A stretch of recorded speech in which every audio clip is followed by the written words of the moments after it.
Les services de l'hôtel de la collectivité sont fermés depuis la semaine dernière. Les salariés sont devant et bloquent l'entrée au public et aux non-grévistes. Seuls les élus peuvent passer.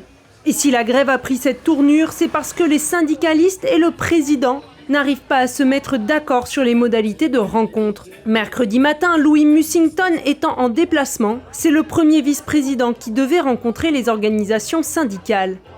Il y a 2 points d'achoppement sur la rencontre. La délégation de chaque organisation syndicale. Monsieur le Président impose sa délégation.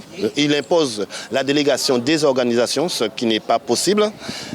Et deuxièmement, il demande à ce que la réunion se fasse dans son bureau. Donc là aussi, ce n'est pas possible. Nous avons une salle de délibération et celle-ci qui convient à une réunion de cette ampleur. Nous espérons ce matin que nous entendrons un autre son de cloche pour pouvoir recevoir les organisations avec leurs délégations respectives.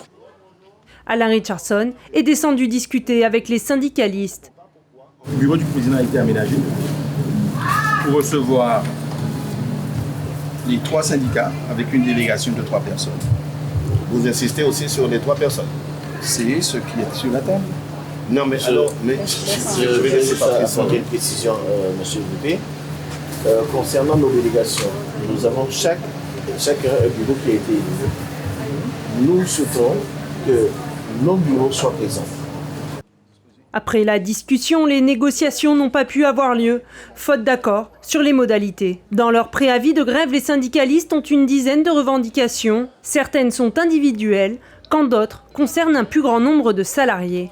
Écoutez, la carrière, on demande toujours qu'est-ce qui se passe au niveau de la ressource humaine, parce qu'effectivement, on parle de reconstruction de carrière, mais nous n'avons pas le compte de ce qu'ils ont fait, comment ils l'ont fait, et ainsi de suite. Et la collectivité fait un peu ce qu'elle veut, parce que n'étant pas là, nous avons, par exemple, pour 2022, nous avons vu des agents toucher une somme sur leur salaire, mais aucun de ces agents ne peut vous dire d'où sort cette somme. Quel est le calcul de cette somme? Est-ce que cette somme-là représente l'ensemble de la carrière des agents? Ce n'est pas sûr. Jeudi, 2e jour de grève à la collectivité. Ce matin, de la colle a été mise dans la serrure des bureaux de la police territoriale. Les grévistes étaient plus nombreux. Les ATSEM de plusieurs écoles maternelles ont rejoint le mouvement. 2 écoles n'ont pu accueillir leurs élèves. Les discussions étaient toujours au point mort jeudi après-midi. Toujours pas, parce que dans son courrier, il pose le même format qui reçoit 3 ou 4 personnes, mais pas plus.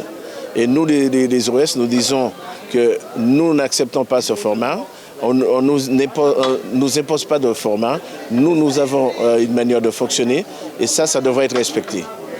Vendredi matin, les grévistes devaient rencontrer le vice-président de la collectivité, Alain Richardson. Les discussions sont restées au point mort toute la matinée. À midi, les syndicalistes ont accepté une négociation à 12 sans leurs techniciens.